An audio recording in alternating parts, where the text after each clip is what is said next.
one they were told had died. And now she's walking back into their lives. Without a name, without a face, only a secret that could shatter everything. 30 years had passed since Maggie Bennett last stepped through the arched front door of the Winslow estate, the very home where she had once worked quietly and visibly, and where her life had splintered into silence. The mahogany floors still gleamed, the grand staircase still curved like an elegant question mark, and the scent of jasmine from the courtyard still lingered faintly in the air. But everything else had changed.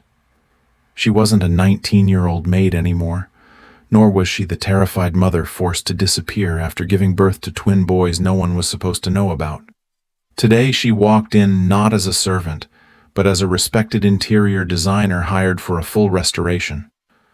What her clients didn't know, what no one knew, was that she was walking into the home of her sons. Sons who had no idea she existed. Sons she had never stopped loving. With every step deeper into the house, Maggie could feel memory pressing against bone. This wasn't just a project. This was a return to a life buried beneath 3 decades of silent sacrifice and longing. And for the first time, she wasn't sure if she was ready. Maggie Bennett hadn't seen the Winslow estate in over 30 years yet. The moment she stepped out of the cab and stood before its wrought iron gates, her breath caught in her throat, like it had all those years ago.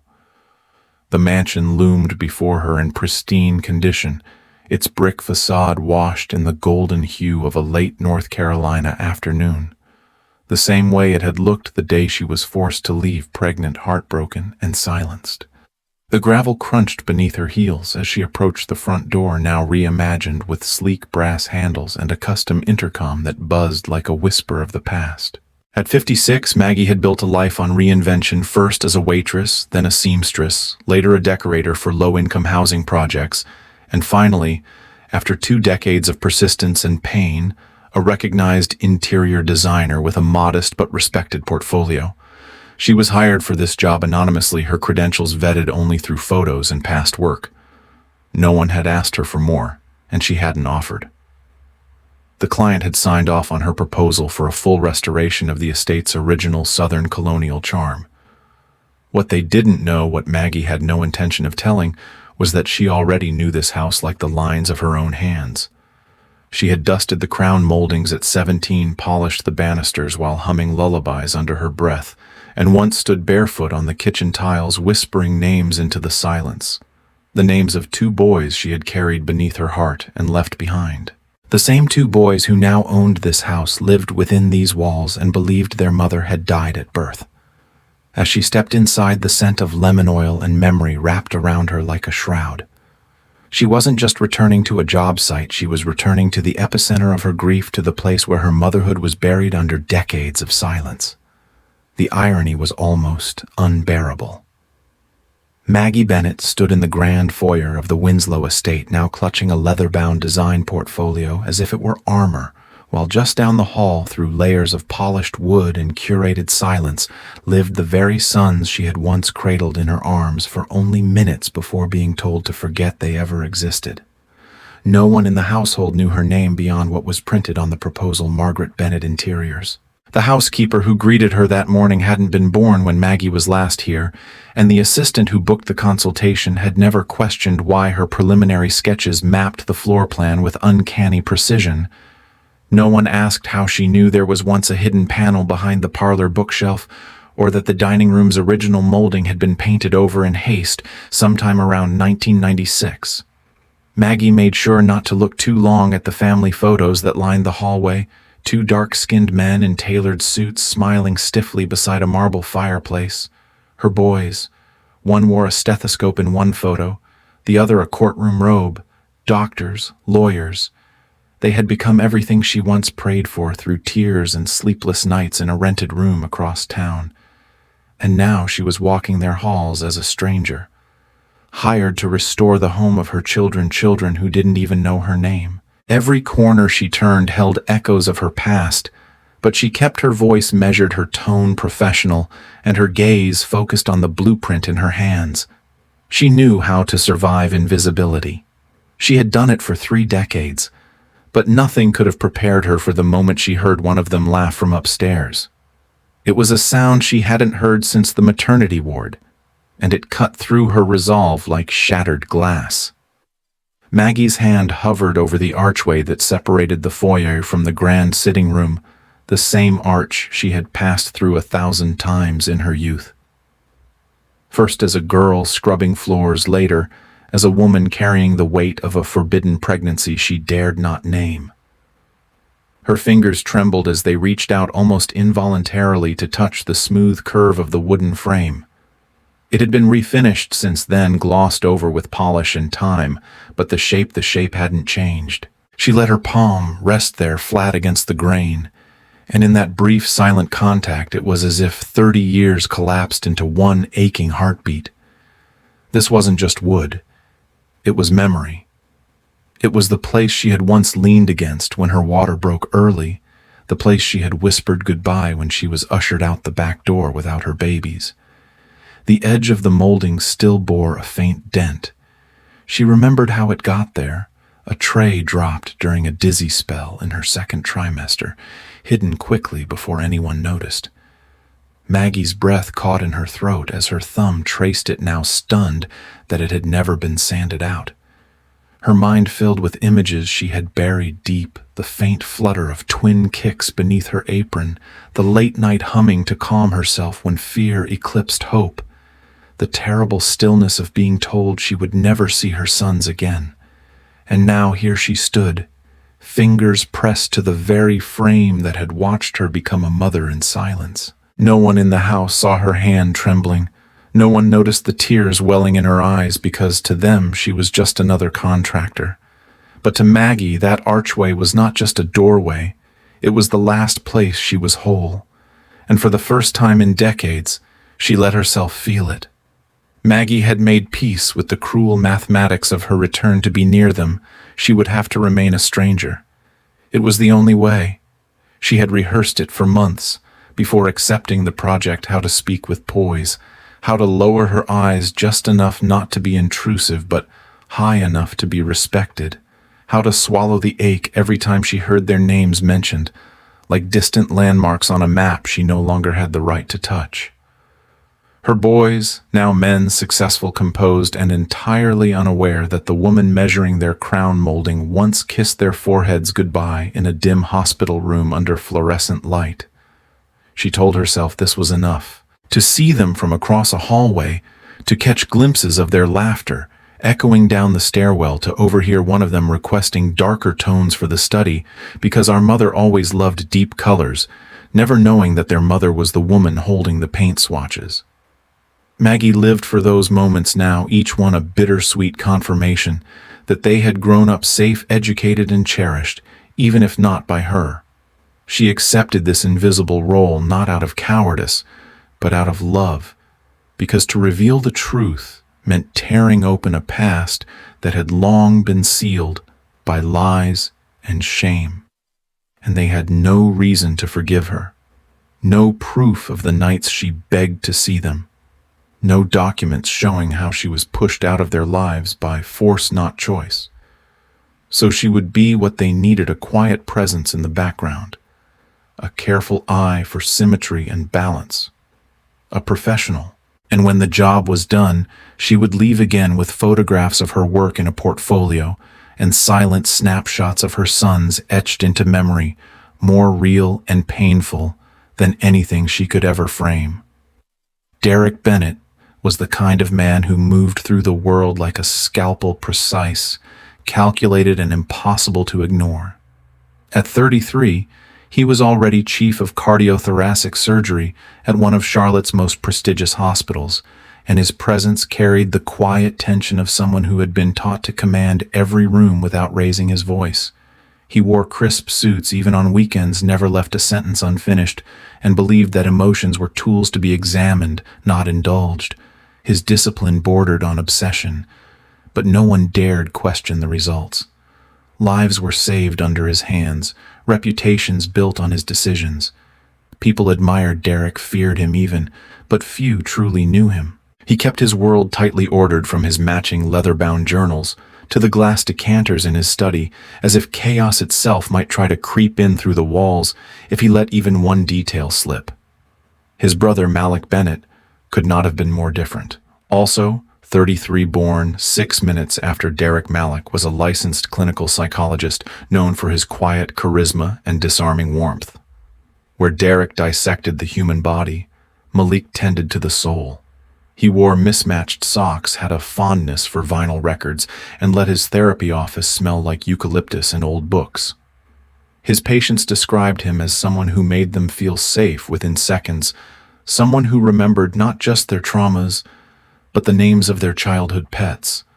Malik believed in eye contact, handwritten letters, and the healing power of shared silence. He cried during documentaries, laughed easily, and loved fiercely. Despite their differences, the brothers shared an unspoken loyalty, one shaped by an adoptive upbringing that gave them everything except answers. They rarely discussed their birth mother. It was a ghost topic buried beneath decades of progress and polite omission.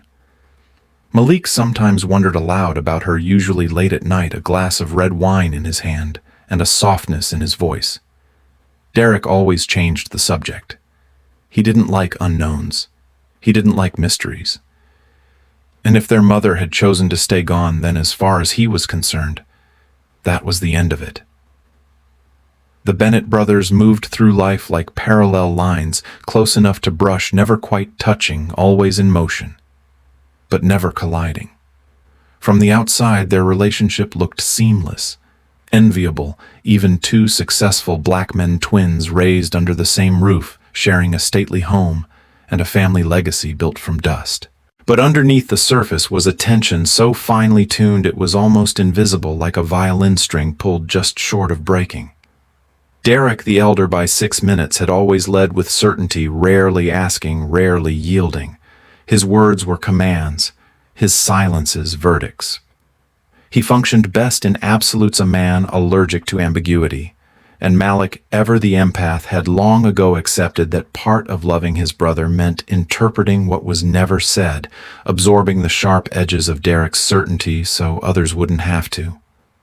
It wasn't martyrdom, it was muscle memory. Malik had spent most of their lives being the bridge between Derek and their patients, Derek and their colleagues, Derek and their own buried grief. He remembered the nights their adoptive parents would fight in whispers, just loud enough to bleed through the floorboards, and how Derek would sit stiff and upright, pretending not to hear. Malik would crawl into Derek's bed and whisper, "It's okay to feel stuff," only to be met with a silence so still it felt like a locked door. And now, decades later, little had changed.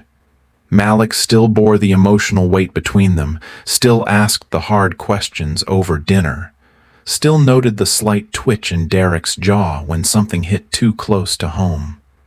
It was Malik who suggested they renovate the West Wing, Malik who approved the interior designer without pushing too hard when Derek said, "She looks familiar, but I'm sure it's nothing." Malik felt something too, but unlike Derek, he didn't dismiss it. Instead, he watched the way Maggie moved, how her hands lingered over family photographs, like someone memorizing what she'd once lost. He said nothing for now, but he was waiting, because part of him, the part that had always felt the echoes of something missing, was beginning to believe that the bridge he'd been all his life was finally leading somewhere he was meant to find. The reason the renovations had been pushed forward with such urgency was simple, though neither Derek nor Malik would say it aloud unless pressed. Chloe was coming home. Their half-sister, born from another chapter of their father's wandering past, was set to move into the Winslow estate in just under 2 months, and for all their composure and organization, both brothers were quietly bracing themselves for the impact. Chloe was only 22, sharp-witted and artistic, the kind of young woman who painted her emotions across walls and played music at volumes that vibrated through the foundation. She had spent the last 3 years in Los Angeles pursuing a design internship and therapy after what the family only referred to as the incident, a traumatic event involving a brief hospitalization and the revelation of deep emotional wounds no one had previously understood. Now, at Malik's gentle insistence and Derek's reluctant agreement, She would be moving back to Charlotte for a slower, more supported life. Malik had cleared out the East Wing for her. He'd commissioned warm-toned paint, soft fabrics, and light-filled rooms, describing it as a sanctuary, not a recovery room.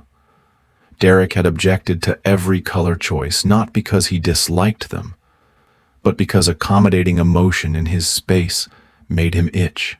Still, he approved the budget, organized the contractor schedules, and ensured that Maggie Bennett, the newly hired interior designer, was informed of every design request. Maggie had taken notes without asking many questions, her eyes lowering slightly when she heard the name Chloe, but she said nothing. What they didn't know, what they couldn't know, was that Maggie had once cradled a baby with that name in a county hospital room decades ago, just before being told to forget she ever existed.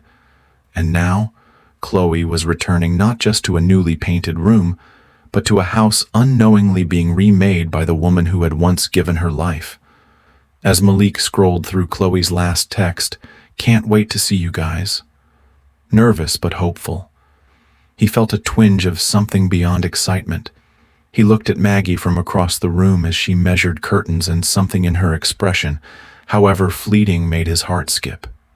She looked like someone remembering a song only she had ever heard, and Malik, though he didn't understand it yet, knew that Chloe's arrival would change everything. At just 24, Chloe Bennett had already carved a space for herself in a field dominated by older voices and skeptical minds. A doctoral candidate in regenerative medicine, she was the kind of brilliant that didn't need to announce itself, quiet but relentless, driven not by accolades but by a deeply personal mission to mend what others called irreversible. Her days were filled with sterile labs and long nights hunched over Petri dishes, her world a meticulous blend of science, hope, and memory. She had been the youngest to enter the program at the North Carolina Institute of Biomedical Innovation, bypassing the usual timeline through a combination of tenacity, sleepless nights, and a mind that connected cellular behavior with poetic intuition. Colleagues often described her as intense, guarded, almost emotionally detached, but what they didn't see were the pages of her old journals filled with drawings of human hearts, both anatomical and broken. Chloe's brilliance was born from absence, from questions that had no medical answers. Why did our mother leave? What happens when a bond severs too early? Can something lost at birth ever be fully restored? These questions had lived inside her longer than any formal education. Her fascination with regeneration of limbs, of skin, of cells that refused to die was never about fame. It was about the one question no textbook could answer. Can families heal? She never spoke about the night she ran away at 17, nor the years she spent in a Brooklyn studio apartment trying to survive off research grants and ramen. When Malik showed up after her collapse, it wasn't shame she felt, it was relief, like someone had finally given her permission to stop pretending she was okay. Coming back home was terrifying.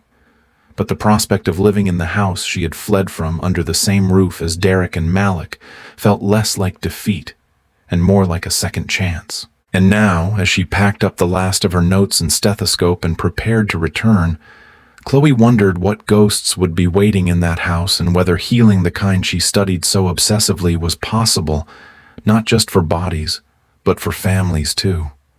It was almost 7:30 a.m.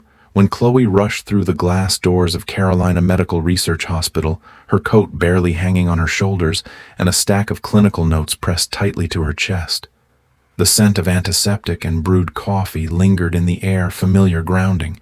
She had just left an overnight cellular trial in Lab C and was halfway through a protein analysis when her advisor asked her to sit in on a volunteer orientation, something she usually avoided. But today, she couldn't say no. When she entered the conference room, she expected to see retired nurses, undergraduates padding their med school resumes, or maybe a few corporate employees doing community hours. What she didn't expect was the older woman in the corner, quietly adjusting the sleeves of a worn beige cardigan, her hands folded with a grace that didn't match the nervousness in her eyes. There was something oddly poised about her deliberate calm, but hesitant, like someone who had once been used to belonging but now questioned whether she still had that right. Her name tag read Maggie. Chloe found herself staring longer than she intended. Not because the woman was familiar, she wasn't, but because her face stirred something Chloe couldn't name. The contours were soft but weathered like pages of an old novel she hadn't read but somehow remembered. When Maggie glanced up and caught Chloe's gaze, there was a flash of recognition in her eyes, but it vanished as quickly as it appeared. Maggie offered a polite smile, the kind strangers give one another in elevators. Chloe nodded back, feeling a strange weight settle in her chest. During the orientation, Maggie didn't speak much. But when Chloe asked a question about patient advocacy, Maggie's answer was strikingly clear, almost poetic. Sometimes she said softly, "People don't need to be fixed. They just need to be seen." The words caught Chloe off guard. She didn't know why they hit her so hard, only that something inside her, something small and buried, seemed to tremble. Later, as Chloe walked back to her lab, she found herself thinking about Maggie. There was nothing overtly remarkable about her. No grand gesture, no dramatic moment, but still Chloe couldn't shake the feeling that their paths had crossed for a reason. She didn't yet know that Maggie was more than a volunteer. She didn't know that this quiet woman with kind eyes was about to undo everything she thought she understood about family loss and the truth that had been kept from her since birth. The hallway outside the volunteer office was unusually quiet that afternoon, its polished floors reflecting the golden light pouring through the windows. Maggie had just finished filing some paperwork and was tucking a folded brochure into her canvas bag when her hand brushed something brittle and familiar. Without realizing it, she had disturbed the old envelope she always carried tucked deep inside a hidden compartment, an envelope she never opened anymore, but also never left behind. As she moved, it slipped out unnoticed, and the photograph inside floated to the floor like a feather surrendering to gravity. Chloe had returned early from her lab to drop off a revised intake protocol when she saw it happen barely a second, but enough. The photograph lay face down at first, but as she bent to pick it up, it flipped over, revealing a sepia-toned image. Her fingers froze mid-reach.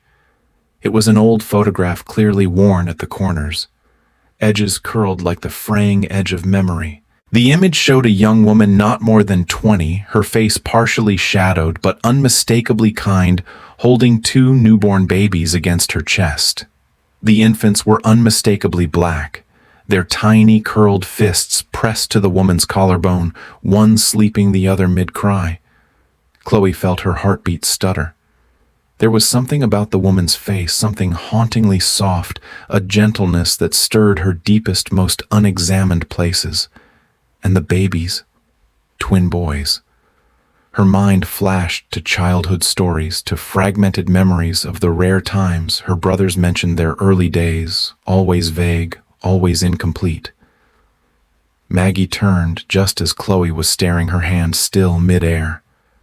Their eyes met, and in that suspended moment, time stretched.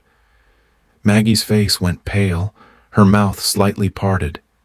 That's nothing important," she said, her voice tight with forced calm as she reached forward, quickly taking the photo with trembling fingers.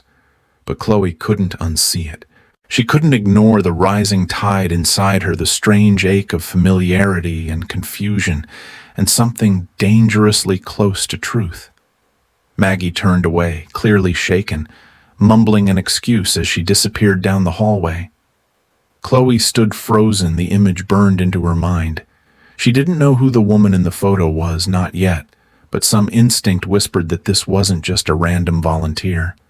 That picture held a story, and Chloe wasn't going to let it stay buried. Chloe couldn't sleep that night. The image of the photograph haunted her, looping endlessly in her mind. The delicate curve of the woman's arm, the twin boys nestled against her chest, and Maggie's face, younger but unmistakable. She told herself she was being ridiculous, grasping at shadows, but the deeper part of her knew better. Something about the way Maggie had snatched the photo, the panic in her voice, the trembling in her hands, it wasn't the reaction of someone caught with a random keepsake. Chloe, ever the scientist, decided to do what she knew best: investigate. Quietly, methodically, she submitted a DNA sample her own, and later, through a series of procedural loopholes and a contact at the genetics lab, she obtained a sample from the hospital volunteer registry under Maggie's name. She knew it was ethically gray, but some truths wouldn't wait for permission. The results came back 3 days later.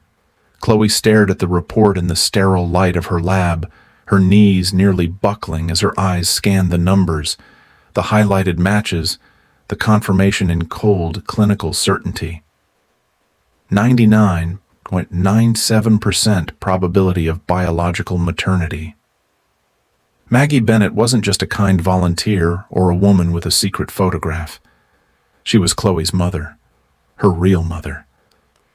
Chloe's world tilted, her breath shallow, her hands shaking with a mixture of rage, heartbreak, and disoriented awe.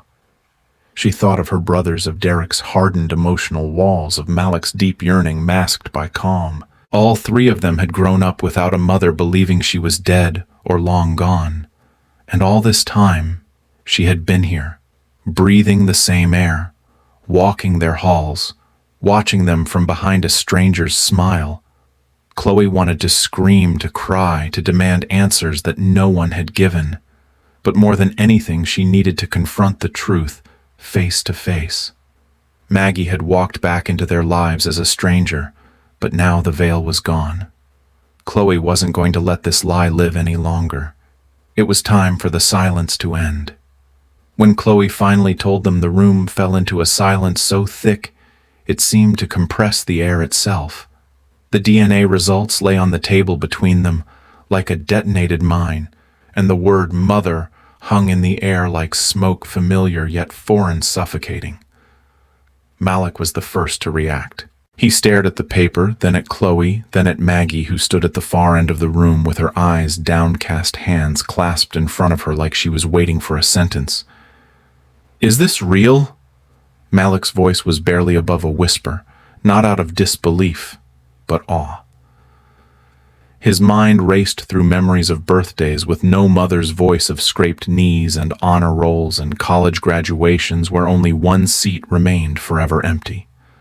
1,000 what-ifs bloomed in his heart, and despite the hurt, he felt something else too. Curiosity, longing, the quiet possibility of forgiveness. "Why didn't you say anything?" he asked Maggie, his voice shaking but soft. "Why now?" But before Maggie could open her mouth, Derek exploded.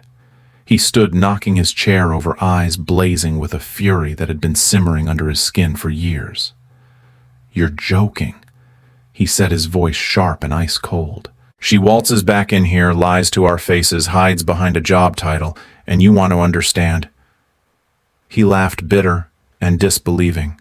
"This isn't a Hallmark movie, Malik. This is real life. She left. She stayed gone. And now what she wants, an emotional baptism, wants to cleanse herself of guilt by playing decorator." He turned on Maggie, his jaw clenched. "You don't get to do this. You don't get to rewrite history because you suddenly feel ready." Maggie flinched, tears pooling but unshed. Malik stepped between them, not to protect her, but to stop Derek from imploding. "We deserve answers," Malik said, steady but firm. "But maybe we also deserve the truth before we throw it away." Derek scoffed and walked out, slamming the door so hard the walls trembled. Maggie stood frozen, Chloe biting her lip to keep from crying. In the silence, Malik looked back at Maggie, something breaking open in his gaze. Not yet forgiveness, but not rejection either. Just a crack in the wall, a beginning. The hospital lights hummed faintly above Chloe as she sat motionless in the small consultation room, her fingers clenched into fists inside her sweatshirt sleeves, trying to hold back the tremor building in her chest. Across from her, Dr. Patterson wore the expression Chloe had come to dread in her rotations, the heavy, bracing calm of someone about to deliver news that would splinter a life in two. "Your creatinine levels have spiked again," he began gently, "and your GFR has declined significantly. You're now in stage 5 chronic kidney disease. We need to begin preparing for dialysis, But long-term... He paused, choosing his words with careful gravity. You'll need a kidney transplant, Chloe. Sooner rather than later. The words landed like a silent bomb. Chloe blinked, unable to process. Her mind screamed, but I'm only 24. I eat healthy. I jog every morning. I'm studying to save lives, not sit on a transplant list. She felt as though her body had betrayed her without warning. The disease had always hovered in the background, a quiet shadow she managed with medication and diet. But this was irreversible, a clock that had started ticking louder each day. She thought of Derek still furious, of Malik treading a cautious middle, of Maggie whose DNA now meant more than just emotional history. It meant biological compatibility. She couldn't ignore the irony. The mother who had abandoned them might now hold the key to her survival. She hadn't told anyone yet, not her brothers, not even her advisor at the lab. For a woman whose life revolved around research and precise predictions, this felt like the unraveling of control. And yet somewhere deep inside, past the fear and the anger, there was a whisper of something else, not hope exactly, but necessity. Maggie hadn't earned forgiveness, hadn't even explained her absence fully. But if she was a match, if the woman who once left Chloe in the shadows could give her back a future, then everything would shift. Not just in the body, but in the soul. Chloe stared blankly at the consent forms in her hand. The twist was cruel, poetic even. The woman she had only begun to hate might become the only one who could save her life. The house was unnervingly silent, the kind of silence that came not from peace, but from a storm building beneath polished hardwood floors and neatly painted walls. Derek stood in the center of the living room, his arms folded tightly across his chest, his jaw clenched so hard, the muscles twitched with every breath. Across from him stood Maggie, her eyes glistening, but unblinking, like someone preparing for an execution she'd known was inevitable. Chloe was to the side in the doorway, frozen, caught between blood and choice. You don't get to walk into our lives like this. Derek's spat voice low, but shaking with rage. You don't get to show up with your fake smiles and shaky hands and expect us to fall apart with gratitude. We did fine without you. Maggie didn't respond. She knew the truth would only inflame him more. She had no defense, no well-polished argument that could rewrite the years she had been absent. All she had was a quiet longing to stay, to be near them, to not die as a stranger to her own children. But Derek was past compassion. I want you out of this house, he continued, stepping forward, the command final. Tonight, I don't care where you go, you're not welcome here. And then came the crack.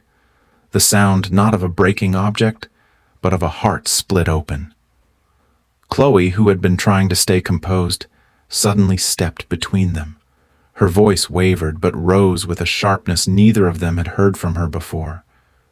You can hate her all you want, she said, eyes burning with tears, but you don't get to decide for me. Derek looked at her, shocked. She left us, Chloe. She abandoned us, but Chloe didn't let him finish. Her voice broke, but her words did not. You can live your whole life not needing a mother, Derek. But I do. I do. Her tears spilled freely now. You can shut her out, but I won't. I need her. Not just for a kidney. I need to know who I came from. I need to know what she smells like when she hugs me, how she hums when she folds laundry, if she likes her coffee sweet or bitter. I've spent my whole life pretending I didn't care. But I do. I care so much it hurts. For a moment no one spoke. The weight of her confession, her heartbreak, hovered like a fog that no one could push through. Derek looked away, fists clenched, his face unreadable. But he didn't step aside. He didn't soften. And Maggie, realizing that love was not enough to override pain, that deep picked up her coat with trembling hands and quietly walked out the door. No suitcase, no fight, no final plea. just the weight of everything she'd lost echoing in her footsteps. That night, Chloe found a small envelope on the kitchen table. It was addressed simply, "For my children." Inside, she found a folded piece of thick-aged paper. It was a hand-drawn sketch, delicate detailed and obviously done from memory. It depicted a modest, weathered house with a crooked porch swing and 3 tiny cribs inside a sunlit room. Beside the sketch was a letter written in Maggie's careful script. "I know I don't have the right to call you mine. I forfeited that long ago. I watched from afar because I didn't know if my presence would heal or hurt more. But the truth is, I never stopped seeing you. I never stopped loving you. Every birthday I counted your ages in my mind. Every news clipping, every scholarship, every article, I kept them. I know I missed everything that mattered.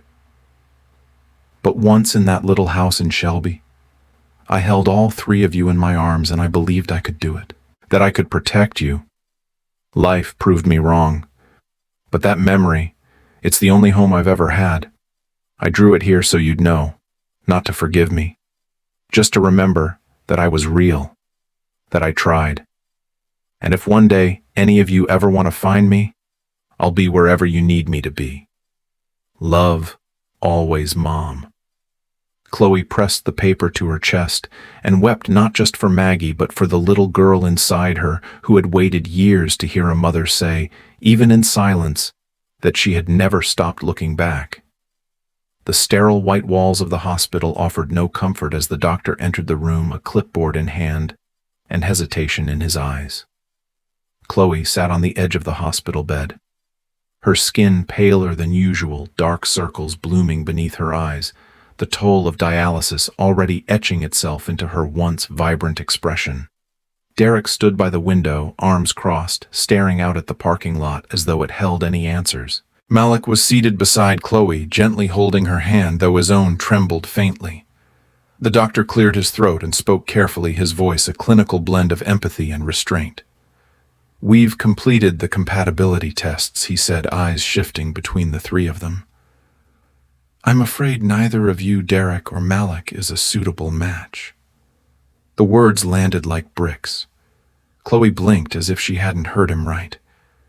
Derek turned the composure on his face, cracking ever so slightly. Malik leaned forward. "What do you mean?" he asked, voice barely above a whisper. "We're her brothers." The doctor nodded solemnly. "Yes, biologically you are, but HLA typing for kidney donation is more complex than direct relation. Unfortunately, neither of you shares enough compatible markers. Even her cousins and extended family we've tested so far aren't matches. I'm sorry." Chloe looked down at her hands, the fingers that used to hold scalpels and scientific notes now limp in her lap. The room was heavy with stunned silence. For all their education, all their resources, they were helpless in the face of this cellular betrayal. Derek exhaled sharply, clenching his jaw. "What are our options?" he asked, not looking at Chloe. The doctor hesitated. "We can continue searching the registry for a living donor, but time is a factor. She's progressing toward end-stage renal failure. A match outside the immediate family, while rare, is not impossible. We recommend casting a wider net." Chloe barely heard the last part. Her mind was racing, a quiet terror building in her chest. She had thought somewhere deep inside that one of her brothers would save her, that the same blood that bound them could also keep her alive.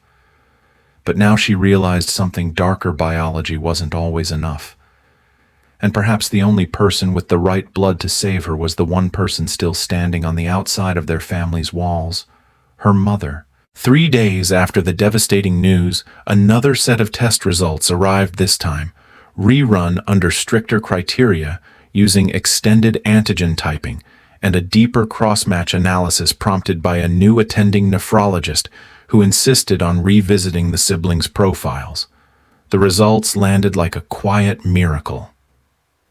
The doctor walked into Chloe's hospital room with a very different expression, one that carried a glimmer of cautious hope. Malik sat by Chloe's side as always, reading aloud from her favorite medical ethics journal in an attempt to distract her from the nausea. Derek stood in the hallway, reluctant to enter but unwilling to be completely absent. "We have an update," the doctor said, and all three of them froze. He held up a folder but didn't need to open it. It turns out that both Derek and Malik, because they're full biological siblings, actually do have potential compatibility for kidney donation. The initial results missed a few secondary markers due to cross-lab miscommunication, but we've rerun everything at our in-house lab and we're confident now. They both qualify as eligible donors, with Derek showing a slightly stronger match. Chloe blinked in disbelief. Her breath hitched, a tear slipping down before she could stop it. Malik turned to her, his face caught between relief and disbelief. Derek stepped fully into the room, his jaw tight, fists clenching and unclenching as if his body was processing faster than his mind. "So, we can save her?" he asked, voice rough. The doctor nodded. "Yes. With further evaluation and psychological clearance, either of you could donate. And time is still on our side, but just barely." The silence that followed wasn't empty. It pulsed with the weight of love, guilt, and an unspoken opportunity for redemption. Chloe looked at her brothers not as doctors or protectors, but as the children they all once were, bound by blood, broken by abandonment, and now offered a rare second chance to put the past right. The room didn't erupt in celebration. Instead, there was stillness, rich and trembling, because they knew what came next wouldn't be easy, but it would matter, and this time, they would not run. The doctors gathered the family for what was meant to be a final round of evaluations before the transplant process could begin, but something in their expressions hinted at an unresolved hurdle. Chloe, pale but alert, sat upright in her hospital bed, flanked by Derek and Malik. The nephrologist spoke carefully, each word weighted with consequence. "Before we proceed, there's something that requires full legal and medical acknowledgement," he said. "Due to the complexities surrounding Chloe's birth records and the discovery of her biological heritage, we are required by both federal and hospital guidelines to have Chloe formally recognize her legal maternal lineage, especially as it pertains to immunogenetic tracing and long-term transplant viability." The room stilled. Chloe's breath caught. "What do you mean?" she asked. The doctor looked at her gently. "We're not questioning the compatibility of your brothers, but our transplant committee and ethics board reviewed your case file and noticed a discrepancy. Your official birth records list another woman as your mother, someone whose immune history doesn't align with recent antibody data. That conflict alone would be enough to delay the surgery indefinitely. However, when we matched the HLA antigens with those of the woman named Maggie Bennett, we found an undeniable correlation. From a medical standpoint, she is your biological mother. If that fact is not legally and personally acknowledged in your file, it invalidates the current donor match until the record is corrected." Chloe stared, heart hammering. "You're saying that, unless I admit she's my mother, I can't be saved?" The doctor nodded solemnly. "The board can't proceed with the transplant while your records contradict what the immunology data shows. And yes, emotionally it's difficult. But biologically, Maggie is your mother. It's in your blood. You need to sign a document confirming that, for the procedure to move forward." Chloe looked to her brothers, her eyes pleading. Derek turned away, jaw tight. Malik met her gaze with compassion. But the decision this time wasn't theirs. The twist wasn't medical, it was existential. Chloe had to choose whether the woman who had watched from the shadows, who had disappeared from her life only to reappear in silence and sorrow, could be accepted not just as a visitor from the past, but as the mother whose name would now live in her chart, in her records, in her story. Only then could she survive. The operating room was a sterile theater of blinding lights and hushed coordination, but amid the clinical efficiency, one moment broke through like a raw nerve, unspoken, personal, and irreversible. As Derek lay prepped on the gurney moments away from being sedated, His eyes flickered toward the observation glass beyond the surgical suite. Behind it, just outside the reach of machines and masks, stood Maggie. She wasn't supposed to be there. She had no authority, no title, no place in the official story of his life. And yet there she stood, her hands clenched against the glass, her face a portrait of restrained agony, eyes locked with his, in a silence louder than any apology. For years, Derek had built his identity on control, his mastery in the OR, his discipline in emotion, the fortress of logic he constructed to survive abandonment. But now, as anesthesia crept up his arm and the lights above blurred, it was Maggie's trembling form that seared into his vision. He had prepared for everything, the risks, the recovery, the procedure itself. What he hadn't prepared for was the look in her eyes, neither pleading nor proud, just overwhelmingly human. It was the gaze of a woman who had no right to be there, and yet every right to feel everything she felt.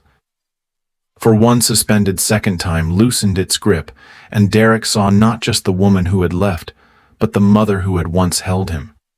That realization, sharp and unsparing, hit deeper than the scalpel would. He didn't nod. He didn't speak, but the faintest quiver in his eyelids, the minute shift in his chest, said what his mouth never would. He had seen her. He had allowed it. And as the sedative pulled him under, the last thing Derek Bennett saw was the silhouette of Maggie Bennett, fragile, flawed, and silently present, watching her son offer a piece of his body to save the sister none of them had known how to love properly until now. It wasn't forgiveness. It wasn't reconciliation. But it was something real, something irreversible. Maggie stood completely still outside the glass partition, her figure outlined by the cold fluorescence of the surgical wing. She didn't move, didn't speak, didn't even blink as the nurses and doctors swarmed around her son's unconscious body. Her hands were clasped tightly in front of her, not in a dramatic show of emotion, but in something quieter, more ancient. It wasn't exactly prayer, not in the way church taught you with bowed heads and spoken words. It was a posture of surrender, of holding something so fragile between your palms, you're afraid even your breath might shatter it. The room beyond the glass pulsed with quiet urgency, machines beeping, gloved hands adjusting tubes, clamps, gauze. But on this side of the barrier, there was only stillness. Maggie's back was straight, but her shoulders trembled with a weight too heavy to be named. The surgical gown they'd given Derek made him look small, somehow younger, like the baby she once rocked during long nights when the world outside didn't want them. And now, decades later, after a lifetime of silence, she was watching him give part of himself away to save a sister he hadn't even known he needed. She had no lines to say here. No explanations would change what she had done or what she had lost. So she said nothing. Her presence was not permission. It was a witness. Her hands, calloused from decades of labor of cleaning houses she would never own, trembled, then steadied. Her fingers interlocked more tightly, as if anchoring herself to something sacred. And for that endless hour, as scalpels sliced and blood was drawn, she didn't cry. She didn't pace. She didn't pray in words. She stood like a statue of mourning, but alive. Every breath she took was deliberate avow not to fall apart. If anyone looked her way, they might have mistaken her for a volunteer or a hospital worker or nobody at all. But she was a mother. She was the mother.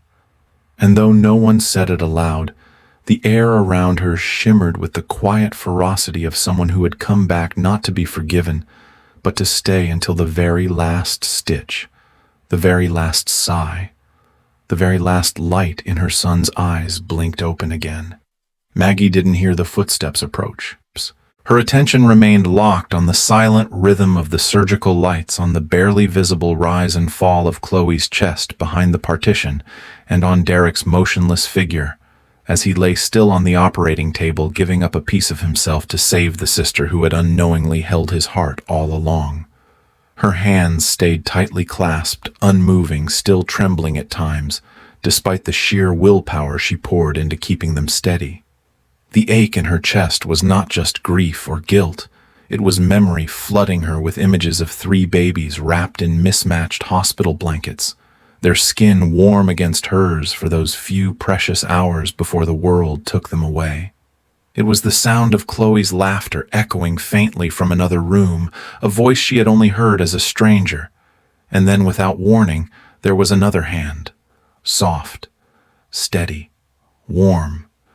It slid quietly into hers, fingers lacing with hers like the wind threading through tree branches after a long drought. Maggie flinched, at first startled by the contact, and turned her head slowly to find Angela standing beside her. Angela, composed, elegant, but unmistakably shaken, was looking not at the surgery in progress, but directly at Maggie, her eyes glistening with something beyond judgment or anger. There was pain, yes, but layered beneath it was something startling understanding. Angela didn't speak, not at first. She didn't need to. Her hand in Maggie's was not a question, nor a forgiveness. It was recognition of what had been lost, of what had been endured, of what was being risked. For a long moment they stood together, 2 women tethered by the same girl lying under surgical lights, one who had raised Chloe and taught her to dream, and one who had borne her into the world and paid the lifelong price of absence. Maggie's breath caught in her throat, but she didn't speak. She couldn't. She let her hand remain where it was wrapped in the grip of the woman who had stepped into the role she had been forced to abandon.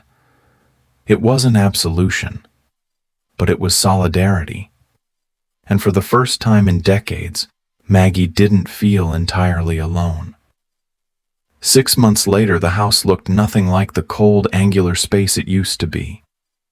The walls that once echoed with tension now held warmth in every shade of cream and soft gray, lined with framed photos that hadn't been there before, pictures of Chloe laughing with Malik over a spilled smoothie, of Derek rolling his eyes at a birthday card she'd made him by hand, of Angela and Maggie standing side by side in the garden, holding pruning shears and something like peace between them.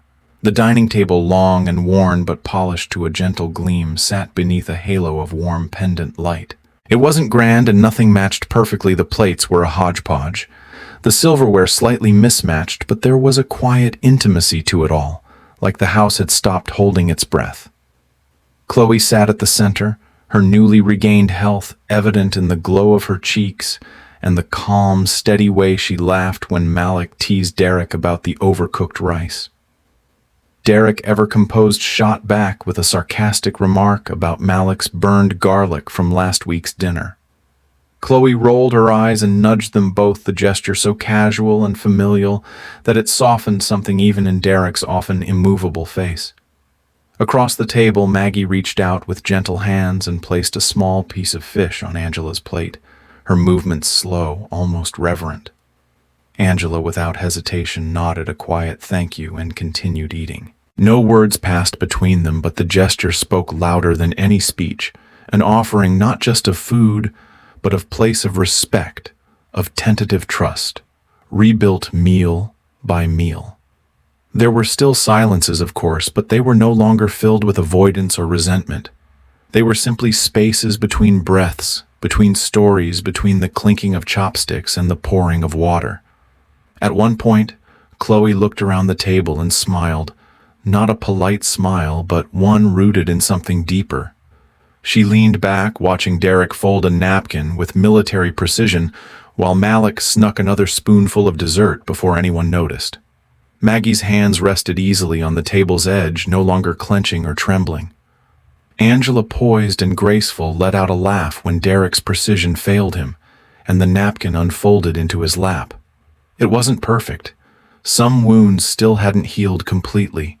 Some words remained unspoken, and some histories could never be rewritten. But in that moment around that table, with steam rising from the bowls and the sound of shared laughter filling the air, they were something close to whole. They were no longer just fragments of a broken story, they were the beginning of a new one. And for the first time in a very long time, no one was eating alone. Later that evening, after the dishes were cleared, and the warmth of dinner had settled like a soft blanket over the living room. They all remained in that quiet space, not out of obligation, but because none of them quite wanted the evening to end. Chloe sat cross-legged on the rug, flipping through an old photo album Malik had found in one of the boxes from storage, her fingers brushing lightly over the faded edges of a picture of the three of them as babies swaddled sleepy-eyed tucked into Maggie's arms. Derek sat in the armchair nearby, his hands clasped, watching them with a gaze softer than most would believe him capable of. Maggie was seated at the far end of the couch, her posture tentative but not closed off, her eyes following Chloe's every movement, like she was still trying to memorize the daughter she had lost for too long. Angela was beside her, a comforting presence, her hand resting on Maggie's silent but firm. Malik leaned against the doorframe with a cup of tea in hand, his usual ease wrapping around the room like a balm, anchoring them all in that fragile, precious now. There was a pause in conversation, the kind that feels like the breath before a truth. Chloe looked up from the album, her voice soft when she asked, "Do you ever feel like if she hadn't come back, we'd still be okay?" It wasn't accusatory. It wasn't sad. Just curious. Honest. Malik didn't answer right away. He took a long sip of his tea, then walked slowly toward them, sitting beside Chloe and gently taking the album from her lap to close it. He glanced at Derek, who held his gaze but said nothing, then looked at Maggie, whose eyes shimmered with a mix of guilt and gratitude.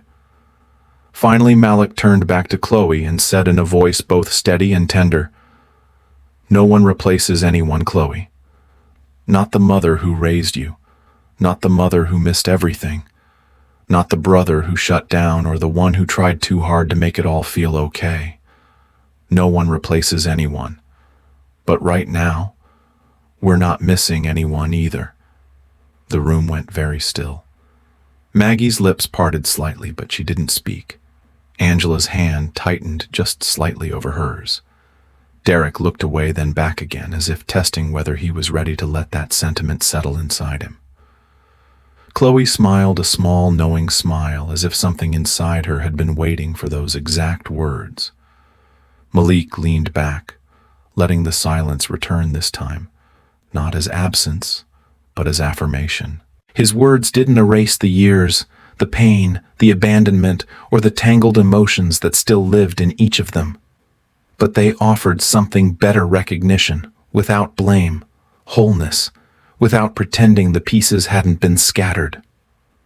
In that moment, under the soft hum of the lamp and the flicker of memories caught between pages and glances, the family that had been broken, mended, reshaped, and reimagined, finally sat still in the same room, not trying to fill voids, not pretending the past didn't matter, but acknowledging that somehow, against the odds, they had made it here, together, and no one was missing anymore. It was nearly midnight when Maggie sat down at the small desk tucked into the corner of her bedroom, a faint pool of yellow light from the old lamp, casting soft shadows across the paper. The house was silent. Angela had long gone to bed, and the children, though grown, were scattered in their own rooms, their presence palpable, even in stillness. Maggie had never truly known peace and sleep since the day she gave her children away, but tonight it wasn't restlessness that kept her awake. It was clarity, painful and luminous, the kind that only comes after years of silence are finally broken. She pulled out the faded stationery she hadn't used in decades, the same kind she once wrote desperate letters on that were never sent, and began to write. Her hand trembled slightly as the pen met paper, but her words were steady, born, not from rehearsed apology, but from a quiet surrender. "Dear Chloe," she began, and then paused, her eyes misting over, "or whatever name feels safest to you now. I don't presume to claim even that."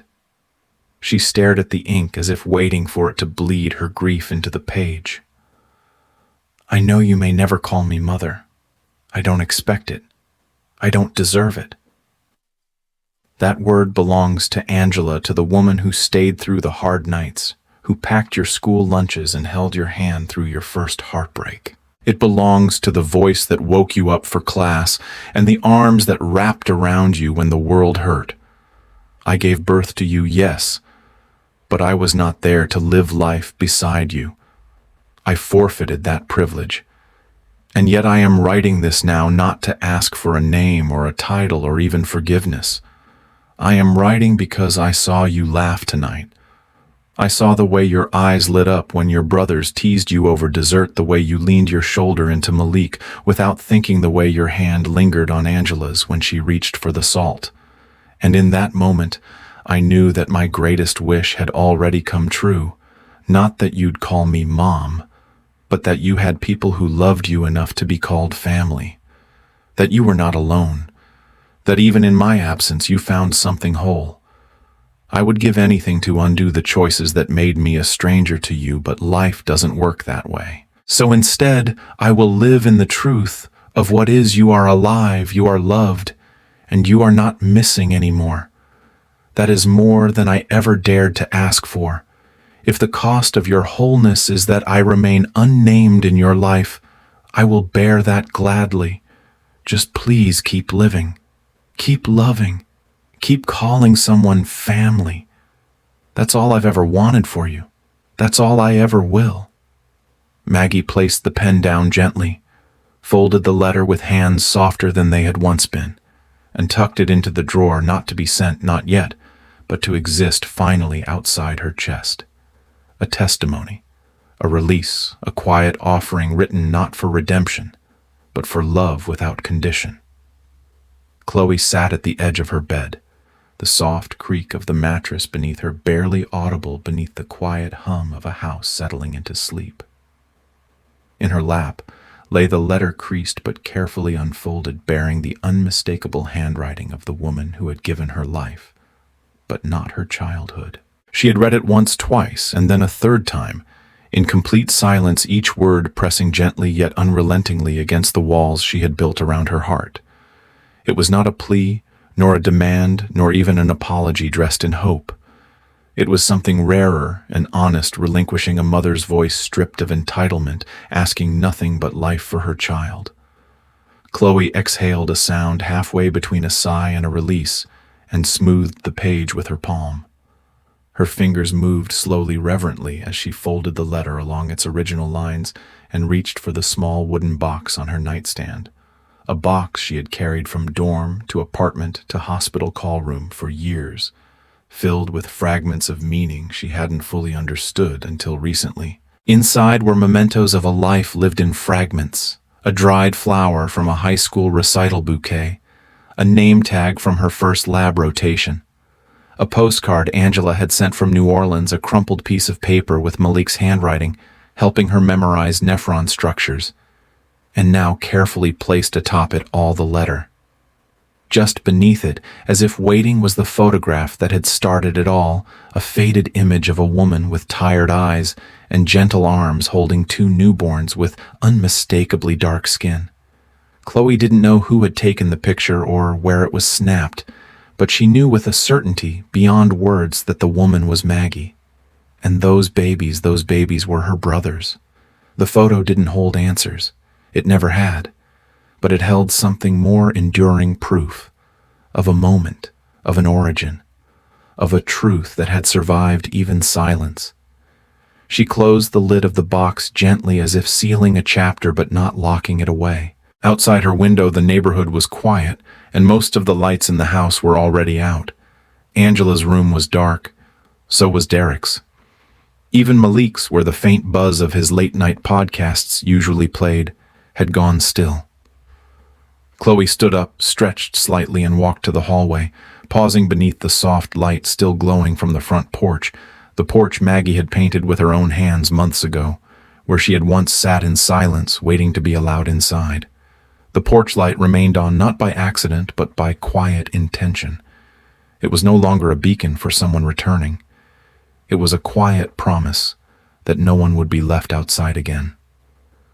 Chloe stood there for a moment longer, watching how the light spilled onto the floorboards, how it made the shadows less sharp, less final. She didn't know what tomorrow would bring, or what words might still need to be spoken. There were still wounds, still silences, still complexities braided into their every reunion. But as she turned off the last hallway light, leaving only the soft glow from the porch, she understood something new. The story wasn't over, but it was no longer incomplete. It had breadth and shape and light enough to continue, not in desperate search of closure, but in quiet acceptance of the bond that endured despite everything. And with that, Chloe turned back toward her room, the letter safe in its resting place, the porch light steady behind her, and the silence of the house no longer heavy, but whole. In real life, we don't always get the perfect timing, the perfect apology, or the perfect ending. But what this story reminds us is that healing doesn't require perfection. It only needs honesty, time, and the willingness to stay. Maggie couldn't erase the years she was absent, and Chloe couldn't instantly forget the pain of abandonment. But through quiet choices, writing a letter with no demands, folding it into a box of memories, leaving a porch light on, they found a new way forward. It wasn't about pretending the past didn't happen. It was about refusing to let the past decide everything about the future. Too often in life, we wait for big gestures or perfect words before forgiving, or we shut people out forever to protect ourselves. But sometimes all it takes is showing up quietly, holding someone's hand without needing to talk, leaving a light on not just for someone else to return, but as a symbol that we've left space open in our hearts for reconciliation. Family isn't about blood alone or about who raised whom. It's about who stays, who listens, who chooses you again and again, even when it's complicated. So here's the real-life lesson. You don't have to fix everything in one day. But if there's someone in your life you've been distant from, maybe today is the day you text them. Write the letter, ask the question, or just sit beside them without needing to solve it all. Because sometimes the light you leave on for someone else becomes the light that heals you too. If this story touched you in any way, let us know in the comments. Have you ever reconnected with someone from your past? Save this video to come back when you need hope. Don't forget to follow our page for more emotional, true-to-life stories that stay with you long after the screen fades. Your story might not be over, but it's never too late to make it whole.